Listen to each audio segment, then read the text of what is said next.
તો ધર્મરાજ યુધિષ્ઠિર કહે કે અર્જુન, આ રાજસુ યજ્ઞ આપણે કરીએ તો આ યજ્ઞમાં શ્રી કૃષ્ણ આપણી સાથે હોવા જોઈએ. જો એ આપણી સાથે નહીં હોય તો આપણો યજ્ઞ પરિપૂર્ણ થશે નહીં. એટલે જેને તમે દ્વારકા મૂકીને આવ્યા છો, જેને તમે આ શ્રી કૃષ્ણને પુનઃ તમે તેડવા જાઓ અને દ્વારકાથી હસ્તિનાપુરમાં લાવો, એ હાજર હોય અને આપણો યજ્ઞ થાય તો યજ્ઞ નિર્વિઘ્ને પૂરો થાય.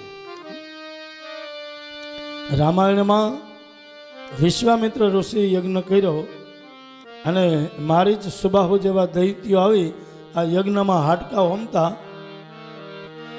ત્યારે વિશ્વામિત્ર ઋષિ કહેવા લાગ્યા કે દશરથજીને ત્યાં જે રામજીનો જન્મ થયો એ રામ મારા યજ્ઞની રક્ષા કરે તો નિર્વિઘ્ને મારો યજ્ઞ પરિપૂર્ણ થાય.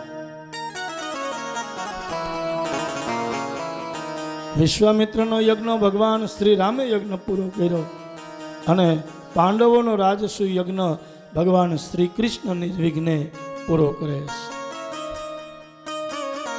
સતયુગ, ત્રેતાયુગ અને દ્વાપર યુગમાં ભગવાન સ્વયં આવી અને આહુતિ સ્વીકારી લેતા.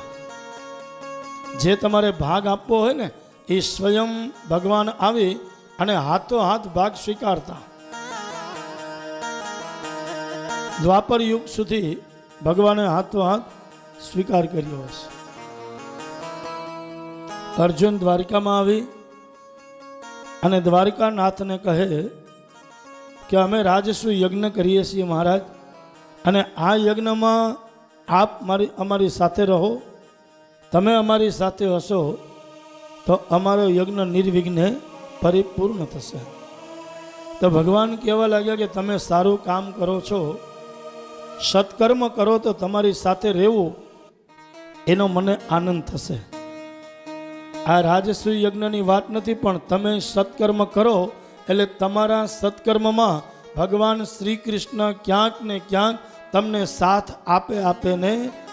બાપ ભલે પ્રત્યક્ષ આવે કે ન આવે, પણ પરોક્ષ રીતે ક્યાંક ને ક્યાંક પ્રભુ આપણી સાથે છે.